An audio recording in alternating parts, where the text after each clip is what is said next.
तो ये 30% की बजाय 15% कर दो तो 25 लाख की बजाय देने वालों की संख्या 2 करोड़ हो जाएगी। मैं तुम्हें सच बता रहा हूं, इस चीज को साइकोलॉजिकली भी समझा जा सकता है। मैं तुमसे बार बार वही कह रहा हूं, 100 में से 30 रुपए देते हड़ता नहीं है यार सरकार को, फोकट है। 5 होना चाहिए कम से कम। अब देखो तुम खुद कह रहे हो 5 होना चाहिए, यानी कि अगर 5% 10% हो जाए तो तुम भी देने को राजी हो। और तुम्हारे जैसे बहुत पड़े। मेरा मानना यह है कि जिसके पास एक कार है वो इनकम टैक्स देने के योग्य है। ये सीधा सा एक उनको पैटर्न तय कर देना चाहिए कि हिंदुस्तान में जिस व्यक्ति के पास कार है वो व्यक्ति इनकम टैक्स के दायरे में आता है। खत्म कर दो सारी बातें। लेकिन नहीं करेंगे। मालूम क्यों नहीं करेंगे? मोनोपोली है, कार के पीछे मोनोपोली है, फिर जो तेल बिकता है उसके पीछे मोनोपोली है। ये मोनोपोलियां हैं, इनसे व्यवस्था कंट्रोल कर रखी है लोगों ने। यही वो लोग हैं जो मोदी को ही नहीं, कोई भी इलेक्शन लड़ता है उसको पैसा देते हैं। जब इलेक्शन होता है तो उन्हें देखा संभावना सबसे ज्यादा मोदी के जीतने की है, तो मोदी जी आपको हर सीट पे 1 करोड़ रुपया। उन्होंने कहा दूसरे नंबर की संभावना कांग्रेस की हर सीट पे 50 लाख रुपया। उन्होंने कहा सापा की संभावना, उन्होंने कहा 25 लाख रुपया तुम्हें। वो सबको पैसा देते हैं। उन्होंने कहा जो आएगा साला मेरा काम करेगा। इसलिए इस व्यवस्था को देशभक्ति और सब चीजों से दूर रखना चाहिए। आप सीधे से कहो फटी की चिट्ठी थी हम कर रहे थे। और मैं आपको एक ऐसी प्लान भी आज बताता हूं जिसको अगर इंप्लीमेंट किया जाए तो किसी भी पार्टी को पैसे के लिए सब पे डिपेंड नहीं होना पड़ेगा। मैं तरकीब बताता हूं। सबसे ज्यादा दुख की बात यह है कि किसी भी पार्टी को जब इलेक्शन लड़ती है तो करोड़ों रुपया खर्च करना पड़ता है। भाई वो करोड़ों रुपया निकालने का ही सारा खेल है। अब एक अगर व्यवस्था लेके आ जाओ कि किसी को करोड़ों रुपए खर्च करने की जरूरत नहीं, सिंपल सी बात कि जो भी इलेक्शन में चुनाव में खड़ा होगा, जो भी खड़ा होगा पहली बात तो यह है कि उसका पार्टी चुनाव चिन्ह कोई नहीं होगा। मतलब हर व्यक्ति का फोटो ही चुनाव चिन्ह होगा। अगर तुम पब्लिक के बीच गए नहीं हो तो तुमको कांग्रेस के नाम पे कोई वोट नहीं देगा। पब्लिक कहेगी ये तो हम जानते नहीं चेहरा कौन। नहीं समझे? ये वोटों की राजनीति सबसे ज्यादा गड़बड़ाती है चुनाव चिन्ह की वजह से। अगर तुम पब्लिक के बीच जाओगे वोट मांगने तो पहले तुम्हें कहना पड़ेगा कि मेरा चेहरा ये है, हम आपके बीच आते रहे तो आपको वोट देगी। आप नेता को नहीं जानते, नेता पैदा साला जौनपुर में हुआ, लड़ रहा है चुनाव जो है वो भटिंडा में। ये क्या गड़बड़ हो रखी? तो जिस क्षेत्र का नेता हो उस नेता का चेहरा ही चुनाव चिन्ह होना चाहिए, पहली बात। दूसरी चीज, जो नेता जब 5 साल पब्लिक के बीच रहा तो उसको 15 दिन प्रचार करने की क्या जरूरत? तो 15 दिन के लिए जितने भी नेता खड़े हों, 5, 10, ये अधिकार हो जाना चाहिए कि 10-20 से ज्यादा का चुनाव नहीं होगा। उसकी भी तरकीब मैं बता सकता हूं, पूछी जाएगी तो। 10 लोग चुनाव पे खड़े होंगे, 10 लोगों को 15 दिन जेल। 15 दिन के लिए 10 पे सीसीटीवी कैमरे लग जाएंगे। वो जेल में किस ढंग से रहते हैं, बिग बॉस हाउस की तरह, कुत्तों की तरह लड़ते हैं कि कैसे लड़ते हैं, उसे कोई भी चैनल पे देख सकता है, अपने शहर के सिटी केबल पे, ताकि तुम्हारे नेताओं के 15-20 दिन की औकात पता लगे। फिर रोज ही एक विषय जो उस क्षेत्र का होगा उस नेता को दिया जाएगा, जिसके लिए नेता को प्रचार करने की जरूरत नहीं है। 10 मिनट का मौका और पब्लिक को बता दीजिए कि इस क्षेत्र में इस समस्या का समाधान हम कैसे करेंगे। ये सरकारी खर्चा अपने पे उठा लें, सरकार अपने पे खर्चा उठा ले कि हम इस व्यवस्था का खर्चा हम उठाएंगे, और 10 दिन के लिए सबको जेल। उसका कोई भी पार्टी आदमी कोई नहीं घूमेगा चुनाव क्षेत्र में। सारे चुनाव बिल्कुल 0 डाउन पेमेंट पे हो जाएंगे। जब 0 डाउन पेमेंट पे चुनाव हो जाएंगे तो इनको किसी भी राजनीतिक व्यक्ति को रईसों से पैसे लेने की जरूरत नहीं पड़ेगी। जब पैसे लेने की जरूरत नहीं पड़ेगी तो ऊपर से दबाव देने वाला कोई नहीं रहेगा। और जब ऐसी व्यवस्था होगी तो पार्टीवादी व्यवस्था खत्म हो जाएगी, व्यक्तिवादी व्यवस्था चलेगी। व्यक्तिवादी व्यवस्था ऐसी होती है जैसे पानी की टंकी लगी है और यहां बिल्डिंग में हर घर में उससे कनेक्शन गया है, ठीक है। तो यदि नाली हर घर की कनेक्शन सही है तो बिल्डिंग से जो पानी आएगा वो पहुंचेगा। अभी हम मान लें अगर मोदी सही भी हैं तो पाइपलाइनें खराब है, जगह जगह नेता खराब है, वो वहां से ऊपर से पानी आता है, नीचे पहुंचता ही नहीं। तो इसलिए व्यवस्था जो है इस ढंग की होनी चाहिए। अच्छा स्वामी जी, एक चीज और है, अभी नोटबंदी से हमारी बहुत सी एक्सपेक्टेशंस थी, अब 50 दिन भी पूरे हो गए, आज हमने मोदी को सुन भी लिया। अरे कल सूरज पूरब से नहीं निकलेगा, तुम्हें मालूम है पागल, कल पश्चिम से निकलेगा। हाँ कल देखना, कल कोई तकलीफ में नहीं होगा। बैंक प्रणाली तो स्वामी जी यही मैं कह रहा हूं, ये गलत बातें हैं। आप 50 दिन पहले पब्लिक को, इस हिंदुस्तान में पब्लिक को बेवकूफ बनाना हो, जातिवाद बहुत अच्छा मुद्दा है, इमोशनल बहुत अच्छे मुद्दे हैं, उन पे बात की जाती। 50 साल पहले मोदी ने कहा था यदि कोई समस्या रह जाती है तो मैं जूते खाने का अधिकारी हूं, मैं यहां बैठा बोल रहा हूं, इसे कल डाल भी देंगे और मोदी जी को भी दिखा देना, और जिसे मेरा उखाड़ना उखाड़ ले। मैं कहूंगा मोदी जी कल समस्या समाप्त नहीं होगी और जूते मैं आपको मारना चाहता हूं, खाओगे? नहीं, मोदी जी नहीं खाएंगे। मोदी जी के पास बहुत बहाने हैं, बहुत बहाने हैं कि हमें छूट दे दी और वो मैं पहले ही खोल चुका हूं कि क्या छूट किसको दे दी। छूट तो तब दिखती जब आपने हमारा ब्याज रेट वही रहने देना था, हमारा भी तो ब्याज रेट तुमने साले कम कर दिया, तो छूट कहां हुई? हालत ये थी कि पहले कोई आदमी 2-4 लाख रुपए जोड़ के उसका थोड़ा ब्याज भी खा लेता था, अब साला वो 2-4 की जगह 6-7 लाख जमा करे तब उतना ब्याज मिलेगा, तो ये नुकसान हुआ ना। बैंकिंग व्यवस्था कितनी अच्छी है ये अभी सिद्ध हो गया है कि जो नोट इतने सारे 105 करोड़ रुपए पकड़े गए, 105 करोड़ रुपए नए नोट बदली के किस्से पकड़े गए। इससे समझ जाओ बैंकिंग व्यवस्था कितनी ईमानदार। ये सब बिजनेस है, कोई देशभक्ति नहीं है, सब बिजनेस है, सब बिजनेस कर रहे हैं एक दूसरे की छाती पे खड़े होके। और मैं आपको बताऊं मुझे तकलीफ किस चीज की है वो मैं बता चुका हूं। पहली बात तकलीफ इससे इसकी है कि इस देश की जो गरिमा है, जो अंदर का प्रेम है, जो एक घर में एक आदमी कमाता है और 4 बैठ के खा लेते हैं, धीरे धीरे ये व्यवस्था छिन्न भिन्न हो रही। और इसलिए छिन्न भिन्न होना बुरा है। अरे जिस देश में थोड़े से लोग हों, ज्यादा काम हो, वहां हर एक के हाथ में काम होता है तो उससे अच्छा रहता है। इस देश में इतने ज्यादा लोग हैं, अगर सारों को काम तुम दोगे तो तुम्हारी वैसी रेट पिट जाएगी। कहां से काम लाओगे? तुम क्या काम लाओगे?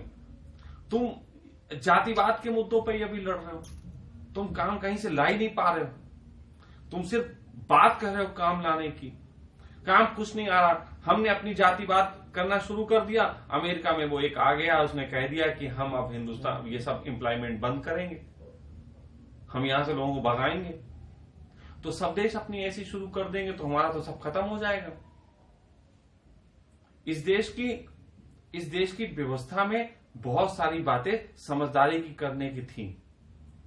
हमें एक तरफ हम मोदी जी पूरे देश में दुनिया में भागते हैं, पूरी दुनिया में बात कहते हैं आइए भाइयों बहनों हमारे यहाँ इन्वेस्ट करिए। फिर आपके ही मित्र बाबा रामदेव जो कहते विदेशी कंपनियों ने लूट लिया, हमें इमोशनल किया, हमारा टूथपेस्ट खराब कर दिया, पता नहीं क्या क्या बातें, वो गालियां देते हैं, ये बुलाते हैं। कोई आया अभी तक पिछले 3 सालों में विदेशी कोई इन्वेस्टर आया इंडिया में? नहीं आएगा। विदेशी इन्वेस्टर 2 बातों को देखते हैं, पहला देखते हैं कि उस देश का माहौल क्या है, और दूसरा देखते हैं क्या उस माहौल में कोई लड़ाई झगड़ने की संभावना है कि नहीं। जिस तरीके की हिंदू मुस्लिम की बातें करी जा रही हैं, इतनी लड़ाई की संभावनाएं हैं कि कोई भी यहां इन्वेस्ट नहीं करना चाहता, क्योंकि जब भी लड़ाई झगड़ा होता है स्टोर लूट लिए जाते हैं।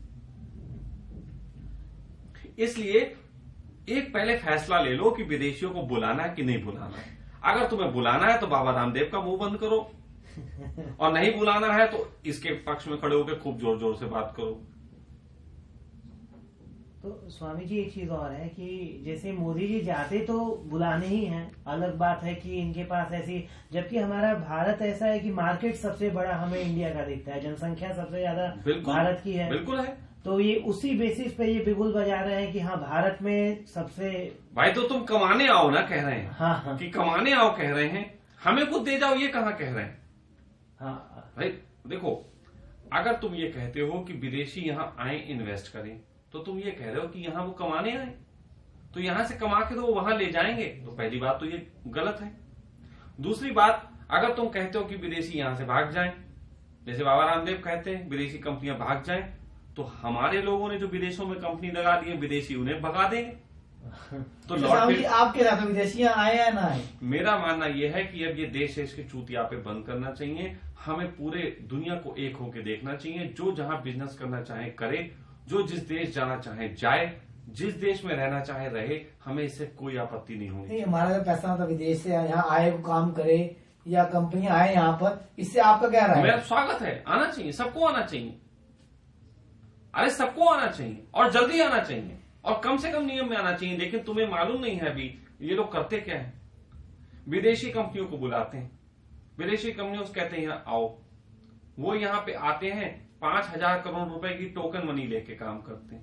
5,000 रुपए की टोकन मनी मतलब वो 5,000 रुपए इन्वेस्ट करते हैं, तो उस पे ये 5,000 की उन्हें टोकन मनी अपनी देते हैं। यानी कि 5,000 वो करोड़ लगाते हैं और 5,000 ये अपने लगाते हैं। फिर वो यहाँ पे बैंक खोल लेते हैं, फिर बैंक में वो क्रेडिट कार्ड बांटते हैं, हर एक को फायदा हो जाता है तो उनका वाहवा, और घाटा हो जाता है तो इनके 5,000 करोड़ का घाटा दिखा देते हैं। ये नुकसान है फिर। अरे भाई तो मैं कह रहा हूँ ये सब धंधेबाजियां हैं, कहाँ कहाँ तक खुलवाओगे मुझसे? मैं कितनी खोलूं? मैं अनपढ़ आदमी हूँ, फिर भी तो मुझसे इतना खुलवा रहे हो, थोड़ा समझो। मैं इन टोटल ये कह रहा हूं कि वर्तमान में जो ये नीति लाई गई, इस नीति का हमारे देश को ही बहुत बड़ा नुकसान होने वाला है, बहुत बड़ा नुकसान होने वाला है। और ये नुकसान तुम्हें कुछ दिनों बाद दिख जाएगा। आज मैं कहता हूं, देखो खूब खबरें सुनने में आ रही कि आलू फेंका जा रहा, 1 रुपए किलो बिक रहा, 2 रुपए किलो बिक रहा, ऐसा खूब खबरें आ रही। तुम्हें मिला कहीं आलू 1 रुपए किलो? नहीं। तुम्हें मिला? हमें भैया नहीं मिला, उसे भी नहीं मिला, किसी को नहीं मिला।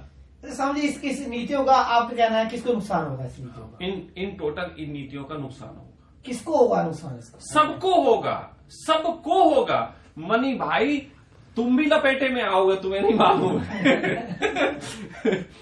तुम भी लपेटे में आ जाओगे। तुम लपेटे में आओगे, उसका एक कारण है। तुम्हें अपने दुकान पे कैश लेके लोग कमाएंगे, फिर तुम्हें मशीन लेनी पड़ेगी, फिर तुम्हें मशीन लेनी पड़ेगी। मशीन लोगे, पहली बात तो 1,000 रुपए वहां देना पड़ेगा।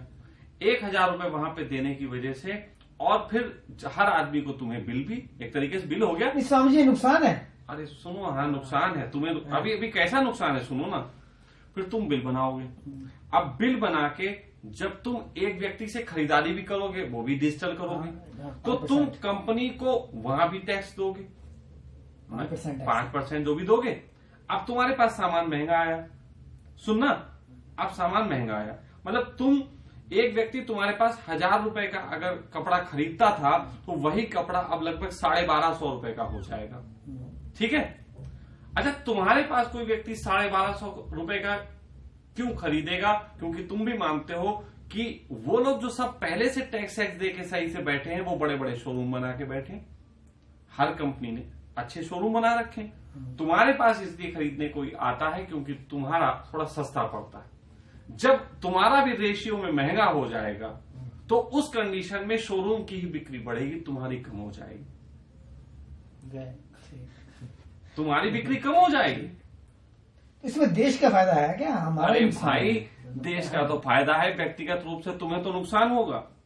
अब व्यक्तिगत रूप से जब तुम्हें नुकसान होगा, तो तुम क्या सोचोगे? तुम उसमें दूसरे तरीके से कहीं कवर करने की सोचोगे। दूसरे तरीके से कवर करने में फिर वही आएगा कि हम टैक्स चोरी कर लें। भाई हम अभी तक तो टैक्स देते ही नहीं हो, अभी तक तो बात नहीं छोड़ दो। उसके बाद तुम टैक्स चोरी की सोचोगे, तो तुम्हारे अंदर भी बेईमानी का कीड़ा लगा। फिर एक बात होती है, जितने ज्यादा नियम बना दिए जाते हैं उतने ज्यादा भ्रष्टाचार को बढ़ावा मिलता है। भाई एक नियम बन गया, हर आदमी तुम पे थोप देगा आके। मैंने देखा है पुलिस वाले इतने अलर्ट कभी भी नहीं थे जितने इस 50 दिन में रहे। 50 दिन में हर चौराहे पे, हर गाड़ी की चेकिंग, हर जगह चेकिंग चल रही थी, हर जगह चेकिंग चल रही थी। इसलिए क्योंकि पुलिस वाले कह रहे थे हमारी तो रिश्वत बंद करें, हम सारे को कोई ढूंढ लें। 105 लाख करोड़ रुपए तो पकड़ा गया, वो जो खुल गया। लेकिन मेरा मानना है कम से कम 10-20 हजार करोड़ रुपए का तो पता ही नहीं चला होगा, जो पुलिस वालों ने सेटिंग से खा लिया होगा। सही बात है। तो तुम भी समझ रहे हो, मैं कोई ऐसी लेकिन स्वामी कहीं ना कहीं हम ये मान लें कि हमारे हिंदुस्तान की टैक्स प्रणाली में ही कुछ कमी है। देखो मैं टैक्स प्रणाली में तो निश्चित कमी। हाँ, यही पॉइंट है, यही पॉइंट है भाई टैक्स प्रणाली मोदी की नीति में कमी नहीं है अभी इसका मतलब। देखो सुनो यार, मोदी की नीतियां क्या कहें, नीतियां ही तो वही तय करता है। जब प्रधानमंत्री नीतियां तय कर रहा है तो कमी तो प्रधानमंत्री की कहे जाएंगी। मतलब नियम बनाए तो देश के नाम, और जो बना रहा है वो बिल्कुल कोरा कच्चा बन जाए। प्रणाली में चेंज करनी चाहिए ना, टैक्स प्रणाली मोदी जी को। तो मैं वही तो कह रहा हूं, मैं तुमसे साफ बात कह रहा हूं कि इससे पहले कि दुकान में माल भरो शटर तो बनाओ। शटर कहां है? शटर कहां है?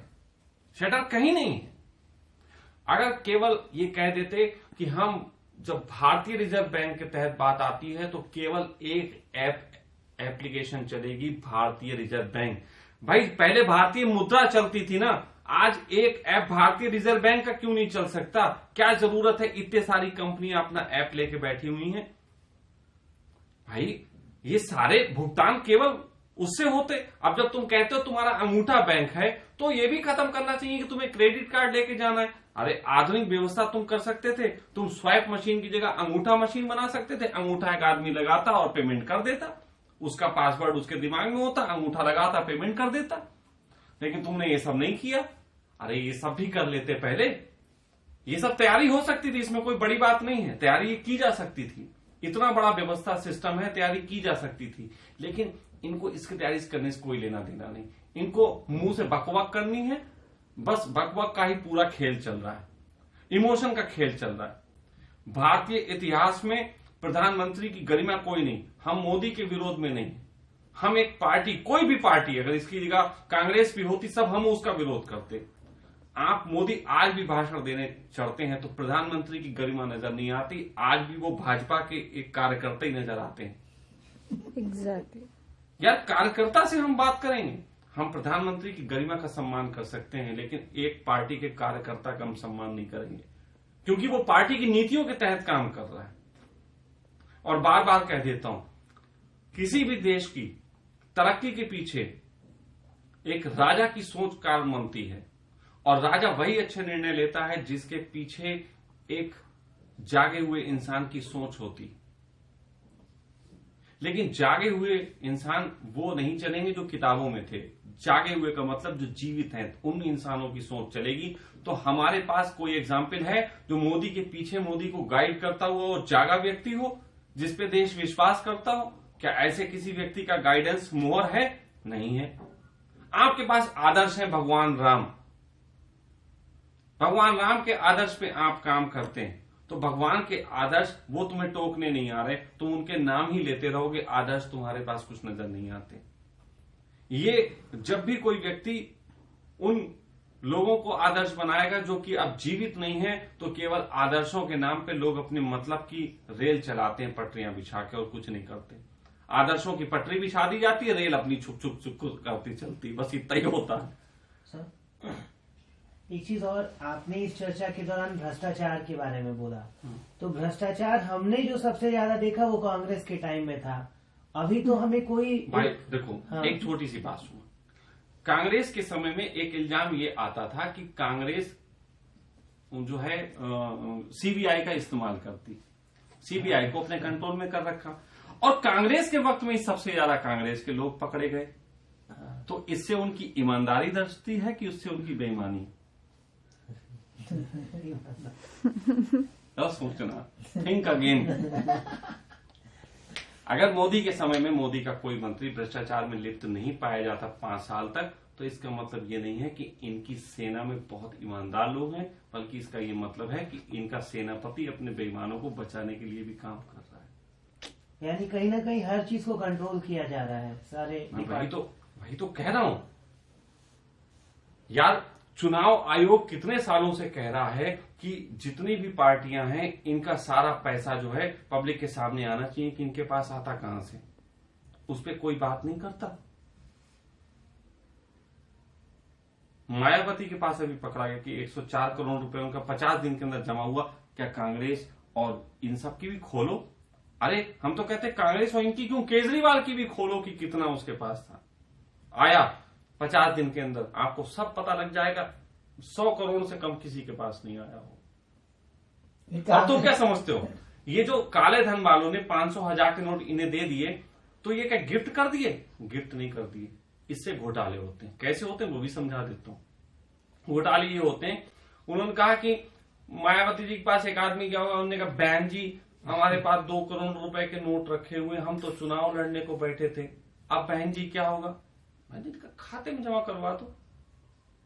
उन्होंने कहा बहन जी खाते में जमा करवा दो, यहां जमा करवा दो, यहाँ 500,000 के हमारे कोई नहीं गिनता। उन्हें बहन जी फिर हमें वापस कैसे मिलेंगे? उन्हें चिंता नहीं, तुम्हारे यहां हम एक रैली करेंगे, उस रैली में बहुत बड़ा पोस्टर लगेगा, बैनर लगेगा और प्रचार होगा, और रैली का खर्चा पार्टी दिखाएगी 2 करोड़ रुपए, असलियत में होगा 30 लाख रुपए।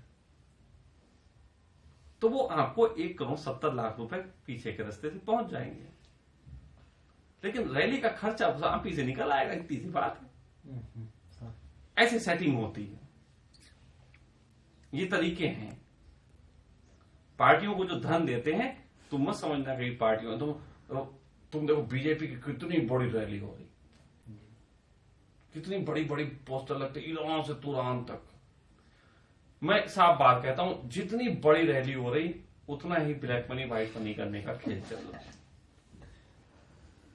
सब खेल चल रहा है। हर पार्टी में होता है, कांग्रेस हो चाहे बीजेपी हो। तो मैं कब किसी की खास बात कर रहा हूं, मैं तो सबकी मां बहन कर रहा हूं। तो ये तो फिर सारे भ्रष्ट है, सारे भ्रष्ट है। तो भाई भ्रष्ट ही तो है, इसे तुम कब समझोगे? पब्लिक की हालत यह है कि उसके पास इन मूर्ख 4-5 लोगों के चुनाव की केवल बात है। मैंने एक बार कोशिश की थी कि मैं भी चुनाव लड़ूं, सोचो ईमानदारी अपनी आ जानी चाहिए, लेकिन मैंने हिसाब लगाया कि 60 से 70 लाख रुपए एक लोकसभा चुनाव में तब चाहिए जब हर आदमी को केवल और केवल अपना सिंबल बता सकूं कि मैंने किस चुनाव निशान हमें मिला है। इतने बताने में 60 से 70 लाख रुपए का खर्चा है। तो फिर राजनेता मजबूरी है ना उनकी, तो भ्रष्टाचार करना। भाई मैं ये कह रहा हूं, इसकी बेसिक जड़ बताया ना तुमको कि इसकी बेसिक जड़ जो है वो है चुनाव प्रणाली में खर्चा होना। और चुनाव प्रणाली में खर्चा राजनीतिक पार्टियां करती हैं क्योंकि ये अपने सिंबल बेचती हैं। जब मैंने इलेक्शन लड़ा था तो मुझे सिंबल मिला था 15 दिन पहले, और 15 दिन भी नहीं, मुझे सिंबल मिला था 12 दिन पहले, अपने हमारे इलेक्शन से 12 दिन पहले। और 12 दिन पहले जब हमें सिंबल मिला तो उस 12 दिन में फिर हम सिंबल के पर्चे छपवाने में और वो छपवाने में हमें 3 दिन लग गए। अब 9 दिन बचे। अब 9 दिन में हम कहां पहुंचाएंगे? इसीलिए ये राष्ट्रीय पार्टियां पहले से ही कमल है ना, हाथ का पंजा, हाथी, कुत्ता, घोड़ा सब करने लग जाती, क्योंकि यही सिंबल ये पहले प्रचार करते हैं, बाद में लोगों को सिंबल बेचते हैं। 2 साल पहले से एक नेता कह देता अब की बार हम बीजेपी से चुनाव लड़ेंगे, अब की बार हम मायावती से चुनाव लड़ेंगे, और वो सिंबल बेच दिए जाते हैं। सिंबल बेचने का पैसा है। लेकिन अगर व्यक्ति का चेहरा ही सिंबल बना लो, जो मैंने कहा, थोड़ा सोचना, थोड़ा मेरी बात पे ध्यान रखना, कि यदि व्यक्ति के चेहरे को ही सिंबल बना लो तब क्या करोगे? तब तो बेटा उन्हीं चेहरों को कोई वोट देगा जिन चेहरों को उसने 5 साल देखा होगा घूमते टहलते कि हाँ भैया जी देखे तो है कभी हमने। अभी तो हालत ये होती है, नेता को तो जानते नहीं, पंजे पे मोहर लगा रहे, पंजा पार्टी को वोट ज्यादा मिलता है। पार्टी तो ये बंद करो, व्यक्ति होना चाहिए। और फिर मैं कह रहा हूं कि वो जो लड़े वो कैद हो जाएगा वहां पे। और कोई भी गाड़ी घूमती नहीं पाई जाएगी, सब पकड़ ली जाएंगे। तुम 5 साल मेहनत करो पब्लिक के बीच। और जब कोई व्यक्ति 5 साल तक पब्लिक के बीच रह के पब्लिक के दर्द की बात करेगा, मैं तुम्हें गारंटी बता सकता हूं कि 5 साल पब्लिक के बीच रह के उनकी दिक्कतें देख के, उनकी परेशानियां देख के आदमी बेईमान नहीं हो सकता। बेईमान सिर्फ वही हो सकता है जो 15 दिन अपने मतलब के लिए पब्लिक की कमियां दिखाता है, असलियत में उसे दर्द नहीं मालूम। ये बिल्कुल ऐसी बात कह रहा हूं कि जिस जानवर को, मुर्गा बकरे किसी को तुम काट के खा लेते हो, तुम्हें दर्द पता नहीं होता, अपने आप काटोगे तो दर्द पता लगेगा। समझे बात को? उसी तरीके से जब तुम पब्लिक के बीच वोट तुम्हें चाहिए 5 साल बाद, तो तुम पब्लिक के बीच जाओगे, गांव में जाओगे, लोगों की दिक्कतें जानोगे। जब तुम देखोगे कि इतने लोग तकलीफ में हैं, तो 2 ही काम होंगे। तुम बेईमान नहीं हो पाओगे, तुम उनकी तकलीफें दूर करने के लिए कुछ काम करोगे। समझो, थोड़ा बात समझो कि मैं कहां पे बात कह रहा हूं। तो ऐसी कंडीशन में हम कुछ देश का भला कर सकते हैं, क्योंकि हमें वो लोग मिलेंगे जो वाकई में देश का हित चाहते हैं। और सच कहें, हर शहर में ऐसे बहुत लोग पड़े हैं जो प्यारे इंसान हैं, जो पब्लिक के बीच रहते हैं समाज सेवा की तरह, और उन्हें पब्लिक जानती है, लेकिन उनके पास बेईमानी का इतना धन नहीं है कि इन नेताओं से टिकट खरीद सकें। तो इस मुद्दे पे पब्लिक को स्वामी जी, पूरी चर्चा अच्छी रही। उसमें मैं चाहता हूं कि जैसे हमने बात शुरू की नोटबंदी और फैसले से इसको लेके, और फिर हमने नए नए विकल्पों की तरफ देखा, तो आप पूरी चर्चा को एक समराइज करके छोटे में कि क्या ये फैसला अच्छा तो ठीक तो नहीं है उस तरह से, लेकिन तत्काल स्थिति में क्या करना चाहिए सरकार को, जिससे कि देश भी तरक्की की ओर बढ़े और जो साधारण व्यवसायी वर्ग है या मिडिल क्लास फैमिली है वो भी कुछ। 2-3 बातें खास हैं। सरकार मान ले, सरकार को वोट भी खूब मिलेंगे और सब कुछ खूब होगा। वोटों के लिए तो मरे जाते हो ना, आखिर सारे नेता सुन लो भैया, वोटों के लिए मरे जाते हो। अगर वोटों के लिए मरे जाते हो तो पब्लिक के वास्तविक दर्द समझो। व्यापारी का दर्द है, उससे टैक्स कम लिया जाए, उस दर्द को समझो। सारे व्यापारी साथ देंगे। ये व्यापारी खड़ा हुआ है, मैं समझता हूं 10% टैक्स कर दो, ये साथ देगा। फिर ये सीमा बंद कर दो कि 2.5 लाख तक की छूट है, और ये सब बातें बंद कर दो। जितना भी बिक्री हो उस पर टैक्स लो, चाहे 1 लाख की कोई बिक्री करे, चाहे 2 लाख की बिक्री करे, टैक्स देना पड़ेगा। वो टैक्स तुम एक हिस्सा बना दो। दूसरी बात, आपको टैक्स के साथ साथ जो व्यक्ति टैक्स पेड के दायरे में आएगा उसकी कई चीजें जल्दी सुनी जाएंगी, है ना। उसको एडमिनिस्ट्रेशन भी उसकी सुनवाई जल्दी करेगा। अगर उस पर कोई केस बनता है, कोई केस करता है वो किसी पे, तो उसकी भी एक लिमिट कर दो कि 3 साल के अंदर इस केस की सुनवाई हो जाएगी। उसके अलावा तुम उनको कम से कम एक सबसे बड़ी चीज होती है हमारी बीमारी हारी। आज की तारीख में जो नोट आदमी बचा के रखता है वो यही रखता है, हाई बीमारी हो जाए, हाई बीमारी। अगर तुम बीमारी से सिक्योर कर दो तो इंसान पूरा दांव खेलने को तैयार हो जाएगा। तो आदमी की सिक्योरिटी दो, इंश्योरेंस नहीं कराना पड़े उसे। आज मुझसे कहा जाता है कि आप 25,000 रुपए 50,000 रुपए दीजिए, आपका इंश्योरेंस 5 लाख रुपए तक की सिक्योरिटी। भैया, एक तरफ हम टैक्स देते हैं, फिर हम तुम्हें इंश्योरेंस भी दें, और आखिर इंश्योरेंस का भी घुमा के तुम टैक्स ही दिखाते हो बचाने का। तो ये घुमा के खेल खेलना बंद करो यार, सीधे सीधे बात करो कि आपने टैक्स दिया था, आपने अगर 50,000 रुपए में टैक्स दिया था तो आपकी घर की सुरक्षा की जिम्मेदारी हमारी। आखिर आप टैक्स से भी तो, सरकार यही कहती है कि हम पब्लिक को स्वास्थ्य सुविधाएं देते हैं, तो पब्लिक को स्वास्थ्य सुविधाएं जो तुम्हें टैक्स दे रहे हैं उन्हें तो अच्छी दो कम से कम। तो अगर ये 2-3 बातें करें, और मोदी को एक महा फैसला ले लेना चाहिए कि अब पार्टियों के पास जो धन आएगा वो बिल्कुल खोल के रखा जाएगा सबके सामने। और अगर एक बहुत बड़ी हिम्मत की बात होगी, जो मैं कह रहा हूं कि यदि चुनाव व्यवस्था वैसी कर दी जाए, ये सबसे बड़ी हिम्मत की बात होगी, पूरे देश की दिशा बदल जाएगी। और मैं गारंटी से कहता हूं कि जो व्यक्ति इस व्यवस्था को लागू करेगा, वो व्यवस्था पूरी दुनिया में उसके गुणगान होगा, क्योंकि ये एक अद्भुत व्यवस्था होगी। मोदी जी सम्मान चाहते हैं तो पूरी दुनिया में इन्हें सम्मान मिलेगा। आज अगर ये 3-4 बातें कर दें तो इनको किसी भी आदमी के सामने जाके वोट बैंक के लिए भीख मांगने की जरूरत नहीं पड़ेगी, ना ही किसी अडानी अंबानी के पीछे इन्हें जाना पड़ेगा, क्योंकि इन्हें मजबूरी में जाना पड़ता है। ये कोई ऐसे नहीं है बेचारे बड़े खुशी खुशी से नहीं जाते हैं, ये मजबूरी में जाते हैं, क्योंकि इनको चुनाव लड़ने के लिए बड़े बड़े धन चाहिए, चुनाव जीतने के लिए बड़े। तो चुनाव जीतने के लिए तुम व्यवहारिक रूप से कर्म को सामने क्यों नहीं लाते, काम को सामने लाओ। आज कितना कुछ उथल पुथल मचा के फेंक दी, अपने हिंदुस्तान के अंदर ही सब झंझट में पड़ गए। इस उथल पुथल की कोई बहुत जरूरत नहीं थी भाई। टैक्स को तुम्हें लेना कम कर दो। मैंने तुमसे कहा ना यार, तुम सारी जितनी सरकारी मशीनरी है उसको तुम सुधारने पे पूरा जोर दो। अरे मैं ये कहता हूं, तुम अडानी अंबानी से समझौते करो, मैं तैयार हूं। तुम अंबानी से बोलो कि हम तुम्हें पूरी रेल व्यवस्था देते हैं, हमें 3 बातें शर्त रख लो। पहली शर्त यह, कोई ट्रेन लेट नहीं होनी चाहिए। लेट होने पे सरकार, मतलब जो भी चला रहा होगा उसको, पब्लिक को पैसा वापस करना पड़ेगा। अगर 2 घंटे 1 घंटे लेट हुई तो पब्लिक को पूरा उसका धन वापस होगा। ऐसी व्यवस्था विदेशों में है कई जगह, जहां ट्रेन लेट होती है तो उतरते ही आप अपना पैसा वापस ले सकते हैं। तो ऐसी कंडीशन में आप किसी अडानी अंबानी बड़े से बड़े घराने को बोलो कि हम आपको रेल व्यवस्था देते हैं, पूरी हिंदुस्तान की रेल व्यवस्था, जिसके लिए अलग से मंत्रालय है, आप दे दीजिए। उनको बोलिए हमें साफ सफाई चाहिए, आपका स्वच्छ अभियान है, साफ सफाई चाहिए, वो दे देंगे। आपको कह दो कि आप टाइम पे पहुंचनी चाहिए, वो दे देंगे, क्योंकि इसके लिए कोई बहुत बड़ी व्यवस्था नहीं।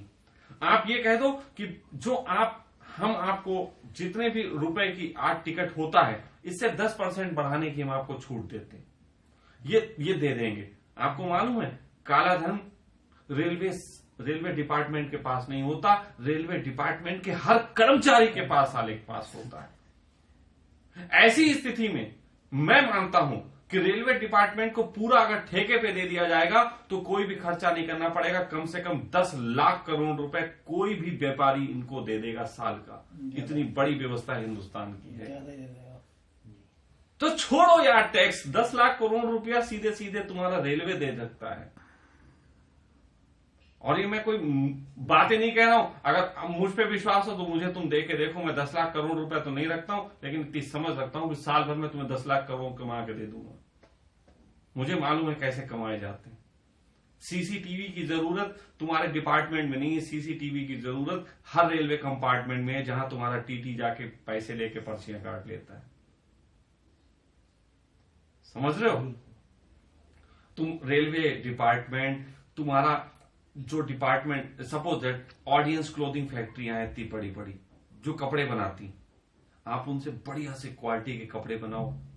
पूरे हिंदुस्तान में जो तुम्हारे गांधी वो हैं संग्रह, जो भी हैं गांधी के स्टोर्स हैं, उन जगह बढ़िया बढ़िया ब्रांडेड कपड़े बेचो, इससे कमाई होगी तुम्हें अच्छी।